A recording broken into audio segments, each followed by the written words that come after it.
Hello friends, कैसे हैं आप लोग? सब बढ़िया। मैं महेंद्र। आज एक और चैप्टर करते हैं 10th क्लास का। कुर्ग बहुत ही खूबसूरत जगह है और सबको जाना चाहिए यहाँ पर। जब इसके बारे में पढ़ेंगे ना तो मज़ा आएगा। मुझे बड़ा पसंद है ये चैप्टर। देखो, पहली लाइन लिखो, कुर्ग इज़ कॉफ़ी कंट्री। ठीक है, देखो, कॉफ़ी के लिए फेमस है Coorg. Famous for its rain forest and spices. Rain forest भी है यहाँ पे और मसाले के लिए जाना जाता है। इसके अंदर मतलब छोटी सी जगह है ये, लेकिन क्या गजब की जगह है। अब जानकारी देखेंगे ना इसके बारे में तो लगेगा कि यार जाना चाहिए यहाँ पे। Midway between Mysore and the coastal town of Mangalore sits a piece of heaven. देखो क्या इसने एक पीस ऑफ हेवन बोला इसको, कि मैसूर और जो कोस्टल टाउन है मंगलोर उसके बीच में है ये, और इसको बोला a piece of heaven. Heaven होता है अपना स्वर्ग, स्वर्ग का टुकड़ा।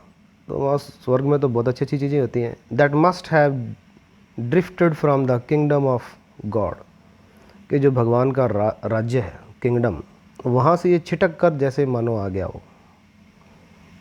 ठीक है, तो ये जो लाइन है अपने आप में बता रही है कि ये जो चैप्टर है और ये जो कुर्ग जगह है ये कितनी मस्त है। This land of rolling hills is inhabited by a proud race of martial man. ठीक है, यहाँ पे हिल्स है काफ़ी सारी। इनहेबिट होता है रहना, और यहाँ पे कौन लोग रहते हैं? Inhabited by a proud race of martial man. Martial man military, लड़ाके, इस टाइप के लोग यहाँ पे हैं, योद्धा। ठीक है, एंड ब्यूटीफुल वीमेन, औरतें बड़ी खूबसूरत है। एंड वाइल्ड क्रिएचर्स, और जंगली जानवर हैं और सब खूबसूरत हैं। कुर्ग और कोडागु ये दूसरा नाम है। The smallest district of Karnataka is home to evergreen forest. देखो यहाँ पे क्या क्या मिलता है, ये किस किस चीज़ का घर है यहाँ पे। ये बिल्कुल छोटा सा डिस्ट्रिक्ट है कर्नाटका का, कोडागु भी इसको बोलते हैं। ये होम है, एक तो सदाबहार यहाँ पे रेन फॉरेस्ट मिलते हैं, एवरग्रीन रेन फॉरेस्ट। स्पाइसेस मिलते हैं यहाँ पर, मसाले। कॉफ़ी प्लांटेशन मिलती है।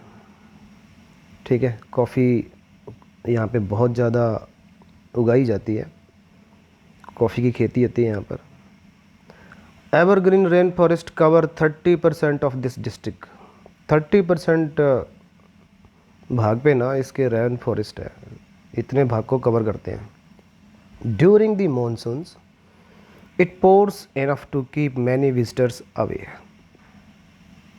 पोर का मतलब होता है जब भारी मात्रा में बरसात होती है ना, भारी बारिश।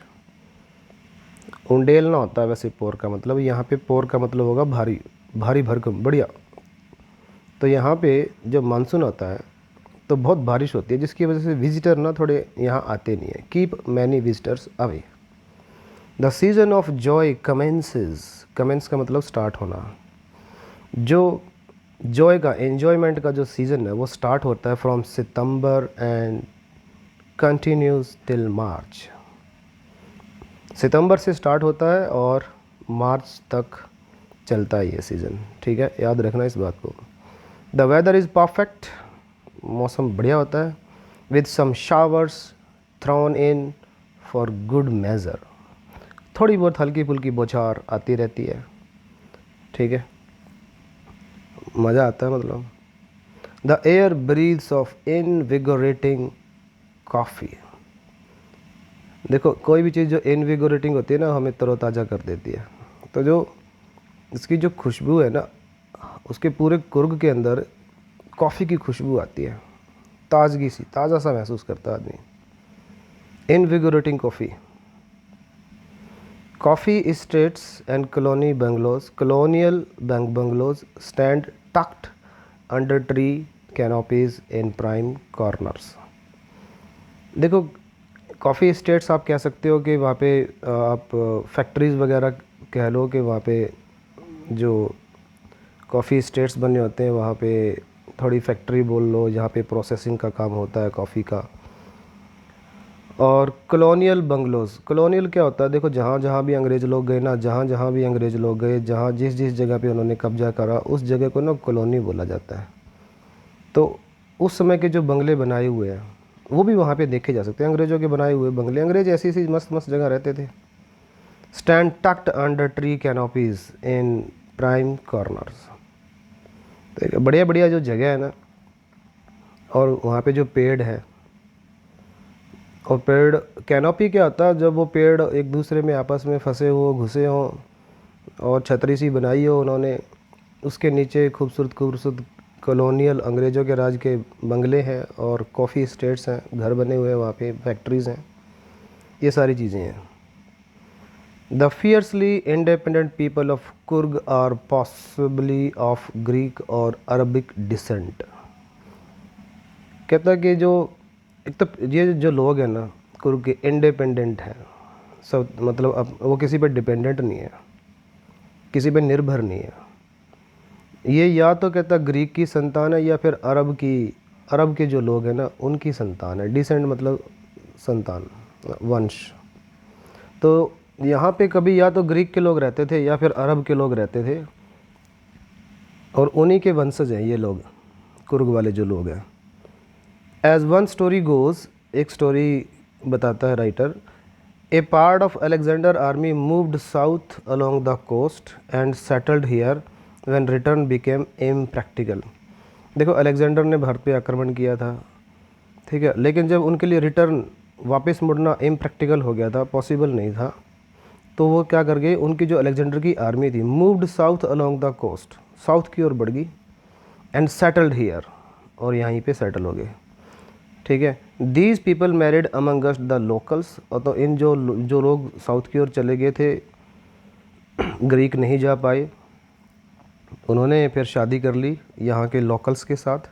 And their culture is apparent in the martial traditions, marriage and religious rites which are distinct from the Hindu mainstream. और कहता जो उनका कल्चर है, जो भी ग्रीक के लोग का कल्चर है, वो अपरेंट बिल्कुल साफ दिखाई देता है। मार्शल ट्रेडिशन में जो भी इनकी परंपराएं हैं, ठीक है, ट्रेडिशंस परंपराएं होती हैं, शादियों में रिलीजियस राइट्स, जो धार्मिक कर्मकांड जो भी, और विच आर डिस्टिंक्ट, जो बिल्कुल अलग है from the Hindu main stream. कहते हिंदू मेन स्ट्रीम में जो जो हमारे हिंदू है, जो शादियों में और धार्मिक कर्मकांड में जो भी रीतियाँ होती हैं ना, वो रीतियाँ टोटली अलग हैं, डिस्टिंक्ट हैं, ठीक है। वो रीति रिवाज नहीं पाए जाते, वो रीति रिवाज मिलते हैं यहाँ पर जो ग्रीक के लोग करते थे। इससे पता चलता है कि यहाँ पे कभी ग्रीक के लोग आए थे। The theory of Arab origin draws support from the long black coat with an embroidered waist belt worn by the Kodavus. और कहता हमें ये कैसे पता लगता कि यहाँ पे अरब के लोग भी आए थे कभी, वो भी अपनी कोई ना कोई छाप छोड़ के गए। अब यहाँ के जो लोग हैं ना, एक लॉन्ग ब्लैक कोट डालते हैं और एम्ब्रॉयडर्ड होता है वो, उस पर नक्काशी होती है, उस पर मतलब जो भी चीज़ एम्ब्रॉयडर्ड होती है तो उस पर छापे बने होते हैं, डिज़ाइन बने होते हैं, तो एम्ब्रॉयडर्ड है वो, नक्काशी की होती है। वेस्ट बेल्ट डालते हैं, ठीक है, एक कोट, लॉन्ग ब्लैक कोट डालते हैं और उसके ऊपर एक बेल्ट डालते हैं, और वो बेल्ट एम्ब्रॉयडर्ड होती है, उस पर ना डिज़ाइन होते हैं, ठीक है, वॉर्न बाय द कोडावूज। और उसको कौन लोग डालते थे, कोडावूज डालते थे, ठीक है।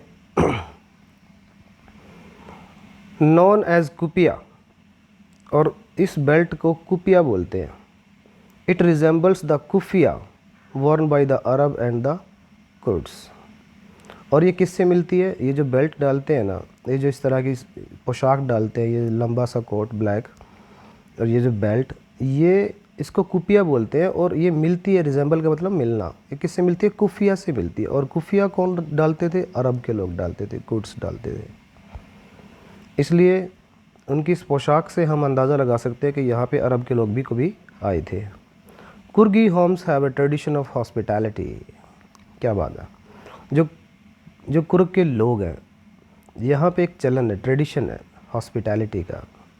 हॉस्पिटैलिटी होती है खातिरदारी। ये लोग खातिरदारी बड़ी करते हैं। जब लोग इनके वहाँ घूमने जाते हैं तो लोग लोगों की बड़ी खातिरदारी करते हैं, ये मेहमान नवाजी।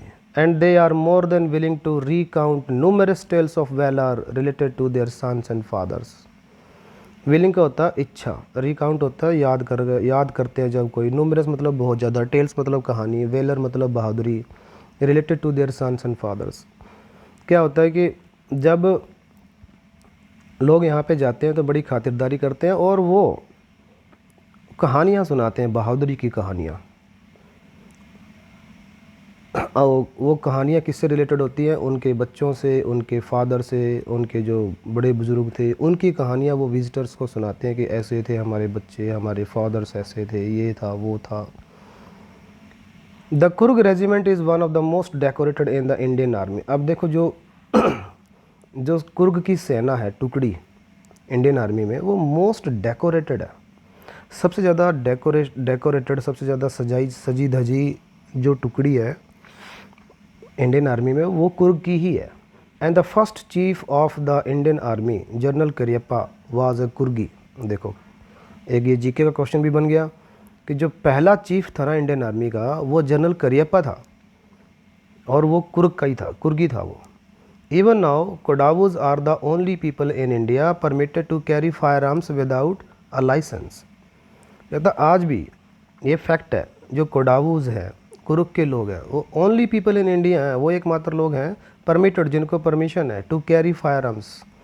ये जो लोग जो है ना फायर आर्म्स कैरी करते हैं, अपने साथ रख सकते हैं बंदूकें वगैरह, विदाउट अ लाइसेंस। मतलब ये पहले लोग हैं इंडिया के अंदर, इनके पास, इनको लाइसेंस की ज़रूरत नहीं है, ये बिना लाइसेंस के ये जो बंदूकें वगैरह हैं, हसले वगैरह, ये रख सकते हैं। द रिवर कावेरी, अब देखो रिवर भी है, कावेरी नदी obtains it's water from the hills and forest of Coorg. अब जो कुर्ग के अंदर जो हिल्स हैं और जो फॉरेस्ट हैं, वहाँ से पानी मिलता है कावेरी नदी को। Mahseer, a large fresh water fish, ये बड़ी सी मछली है, large fresh water mahseer. Abound in these waters, abound in मतलब भारी मात्रा में, भर भर के, मतलब बहुत ज़्यादा मात्रा में ये मछली पाई जाती है यहाँ पर। Kingfishers die for their catch. अब ये जो किंग फिशर एक जानवर है, पक्षी है, सॉरी, ये इस तरह के सीन अक्सर मिलते हैं। वो डाई मारते हैं पानी के अंदर और वो मछली उठाते हैं, अपना होता है ना पानी के अंदर कोई जीव होता है, उस पर फिर वो पक्षी आता है और वो एकदम से डाई मार के उठा के अपना, इस तरह के सीन वहाँ पे अक्सर देखे जाते हैं, नॉर्मल है। वाइल जो स्क्विरल्स है, गिलहरी and langur drop partially eaten fruit for the mischief of enjoying the splash and the ripple effect in the clear water. वो कहता है ये जो गिलहरी हैं और जो लंगूर हैं, इस तरह के सीन अक्सर देखने को मिलते हैं यहाँ पे। वो क्या करते हैं, ड्रॉप गिरा देते हैं, पार्शली ईटन फ्रूट, आधे उधे खाए हुए फ्रूट, आधा पर्दा खाया और फिर उसको ड्रॉप कर देते हैं पानी के अंदर, for the mischief of enjoying the splash. और उसमें क्या आता, स्प्लैश क्या होता है, पानी की छींटें होती हैं। जब हम कोई पानी के अंदर कोई भी पत्थर या कोई फ्रूट या कुछ डालेंगे तो स्प्लैश होगा, वहाँ पे पानी उछलेगा और रिपल इफेक्ट बनेगा। रिपल इफेक्ट होता है गोल गोल तरंगे। जब हम किसी शांत पानी में कोई पत्थर फेंके तो गोल गोल तरंगे उठती है ना, तो इस तरह के काम वहाँ चलते रहते हैं। तो लंगूर वगैरह आधा फल खाया और उसको आधे को फिर वो नीचे फेंक देते हैं पानी में, और फिर रिपल इफेक्ट होता है, मज़ा आता है उनको, स्प्लैश होता है वहाँ पे।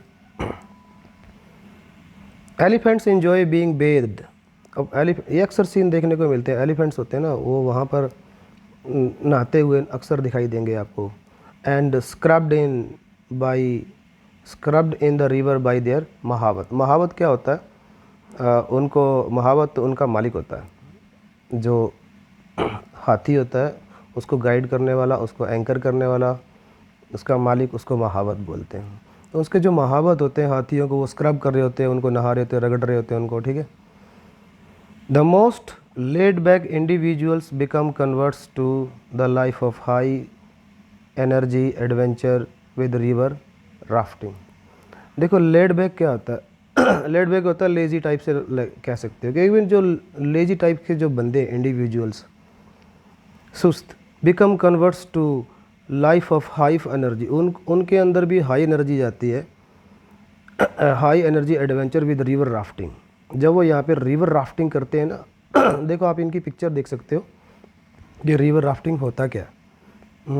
एक बोट लगा लो आप नदी के अंदर, जो जब बोटिंग करते हैं लोग 5-7 आदमी बैठकर एंजॉयमेंट के लिए, रिवर राफ्टिंग मतलब जब रिवर राफ्टिंग होती है, कैनोइंग होती है, ये भी सेम चीज़ होती है, रैपलिंग होती है रैपलिंग होता है रस्सी से जब आप पहाड़ी के ऊपर से नीचे आते हो।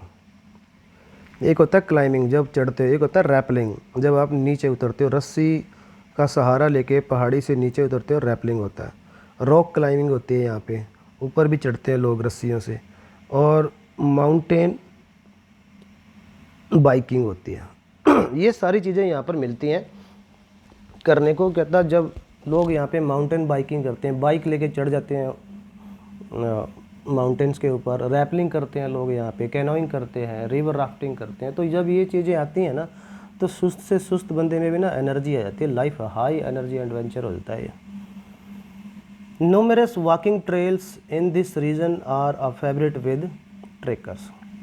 अब ट्रैकर्स क्या होता है, ट्रैकिंग क्या होता है, लोग पैदल चलते हैं पहाड़ियों पर, ठीक है, इसको ट्रैकिंग बोलते हैं। तो जो पैदल चलने वाले जो लोग हैं उनको ट्रैकर्स बोलते हैं। न्यूमेरस मतलब बहुत ज़्यादा है, वॉकिंग ट्रेल्स है, यहाँ पे रास्ते बने हुए हैं, ठीक है, और वो फेवरेट है, बहुत सारे लोग यहाँ पर ट्रैकिंग करते हैं। अब और क्या मिलता है देखो यहाँ पे कितनी खूबसूरत जगह है। Birds, bees and butterflies are there to give you company. अब यहाँ पे आपको चारों तरफ आपको बर्ड्स मिलेंगे, बीज मिलेंगी, मक्खियाँ, बटरफ्लाइज, तितलियाँ, ये सब आपको कंपनी करती हैं। माकी एक जानवर है, देख लेना आप, मालाबार स्क्विरल, ये सारे जानवर यहाँ पे मिलते हैं। Langur and slender lorises keep a watchful eye from the tree canopy. और ये जानवर वहाँ पे ट्री के ऊपर बैठे होते हैं। कैनोपी मैंने बताया था आपको, जब पेड़ आपस में 2-3 पेड़ 3-4 पेड़ मिल आपस में बिल्कुल नज़दीक खड़े हों, उनकी पत्तियाँ आपस में घुसी हों, छतरी टाइप से ऊपर से बनी हो, उनके ऊपर ये जो जानवर बैठे हैं ये आप पे नज़र रखते हैं, ठीक है। I do however prefer to step aside for wild elephants. Step aside मतलब दूर रहना, कहता आई मैं थोड़ा दूर रहता हूँ, मैं इनसे थोड़ा दूर रहता हूँ। I do however prefer to step aside for wild elephants. कहता ये जो वाइल्ड एलिफेंट्स हैं, जंगली हाथी, इनके लिए मैं इन चीज़ों से तो थोड़ा दूर रहता हूँ, ये जो बंदर वंदर होते हैं, कहता ये राइटर कह रहा है अपनी बात। मतलब इस तरह के कुछ सीन चलते हैं यहाँ पे मज़ेदार। The climb to the Brahmagiri hills brings you into a panoramic view of the entire misty landscape of Coorg. कहता जब आप ब्रह्मगिरी हिल्स पे चढ़ते हो, यहाँ पे बहुत खूबसूरत हिल है, उसका नाम है Brahmagiri. Brings you into a panoramic view of the entire misty landscape of Coorg. देखो लैंडस्केप क्या होता है, मिस्टी क्या होता है, मतलब थोड़ी थोड़ी धुंध सी छाई हो। जैसे सर्दियों में क्या होता है, जब धुंध छाई होती है तो जब के लिए क्लैरिटी नहीं होती, जब हमें साफ दिखाई नहीं देता तो वो मिस्टी होता है। लैंडस्केप मतलब क्या हो गया, आप किसी पहाड़ी पे खड़े होकर पूरा की पूरा, जब आपको खेत खलियान पूरा दूर तक आपको वो चीज़ नज़र आती है, शहर सारा, वो पूरा जो व्यू होता है उसको लैंडस्केप कहते हैं। वो मिस्टी होता है, बड़ा मज़ा आता है। पहाड़ी पे खड़े हो आप, धुंध सी छाई हो, क्लैरिटी ना हो, थोड़ा थोड़ा हल्का हल्का दिखाई भी दे रहा हो और धुंध हो। जब ब्रह्मगिरी की हिल्स पे आप चढ़ोगे तो वहाँ पे पैनोरामिक मतलब ये सतरंगी नज़ारा, पैनोरामिक व्यू आप ये कह सकते हो कि सतरंगी नज़ारा, सारे कलर्स आपको नज़र आएंगे और मिस्टी लैंडस्केप, मज़ा आ जाएगा आपको। A walk across the rope bridge leads to the 64 acre island of निसर्गधाम। इतना अगर आप एक यहाँ पे एक ब्रिज बनाए और वो रोप ब्रिज है, रस्सियों का ब्रिज बना है। आप इसको थोड़ा क्रॉस करोगे ना, ये आपको कहाँ ले जाएगा, 64 एकड़ आइलैंड ऑफ निसर्ग धाम। एक यहाँ पे निसर्ग धाम है, बड़ा ज़बरदस्त जगह है, ठीक है, धार्मिक जगह है, ठीक है। रोप वाले ब्रिज को क्रॉस करके आप निकलोगे आगे तो आप निसर्ग धाम में पहुँच जाओगे। 64 एकड़ जगह में फैला हुआ है, 64 एकड़ में। Running into Buddhist monks from India's largest Tibetan settlement in nearby Bailekupe is a bonus। अब ये सारी बोनस है, मतलब वो सारी चीज़ें तो हैं ही हैं, बंदर है, लंगूर है, रिपल इफेक्ट है, रिवर्स है, कॉफ़ी, ये सब सारी चीज़ें। यहाँ पे ये चीज़ भी मिलती है आपको, बुद्धिस्ट मॉन्क नज़र आएंगे। बुद्धिस्ट मॉन्क मतलब ये जो होते हैं ना, बुद्ध को मानने वाले जो लोग होते हैं उनको बुद्धिस्ट मॉन्क्स, मॉन्क वैसे साधु होता है। From India largest Tibetan settlement, ठीक है। तिब्बत के जो साधु हैं, मॉन्क हैं, बुद्ध को मानने वाले, वहाँ पे अक्सर आपको वो दिखाई देंगे आपको, ठीक है। ये जगह का नाम है बेलाकुपे। ये बोनस है, मतलब ये आपको एक्स्ट्रा मिलता है देखने को। बोनस क्या होता है, एक सैलरी आपकी 50,000 रुपये है, साथ में आपको 5,000 रुपये एक बोनस मिल गया, 55,000 मिले, ठीक है। कभी दिवाली पे कई बार क्या होता है कंपनीज़ में, किसी व्यक्ति को 5,000 रुपये या कुछ भी, कोई भी सैलरी से अतिरिक्त कुछ भी मिले आपको, बोनस होता है वो। तो ये चीज़ एक्स्ट्रा है, देखने को मिलेगी आपको। The Monks in red, ochre and yellow robes are amongst the many surprises that wait to be discovered by visitors searching for the heart and soul of India right here in Kurg। कहता है जो monk हैं in red, ये इनकी पोशाक क्या होता है, रेड होती है। ओकड़ भी देख लेना आप, आपको नज़र आ जाएगा, उस पर गूगल पे निकाल के देख लेना। येलो रॉब्स कपड़े होते हैं, इनके जो कपड़े हैं ना येलो होते हैं, रेड होते हैं, ठीक है, इन मॉन्क्स के। और अमंग्स द मैनी सरप्राइजेज, ये बहुत सारे सरप्राइजेज हैं, ये भी सरप्राइजेज, जब हम उनको देखते हैं बड़ा अच्छा लगता है, सरप्राइज होते हैं लोग। रेड रेड कलर की ड्रेस डाली होती है, येलो कलर की ड्रेस डाली होती है। That wait to be discovered by visitor searching for the heart and soul of India, ठीक है। ये इन लोगों को जब आप देखोगे, इनको जब आप डिस्कवर करोगे, देखोगे, खोजोगे, तो मज़ा आ जाएगा आपको कुरुक के अंदर।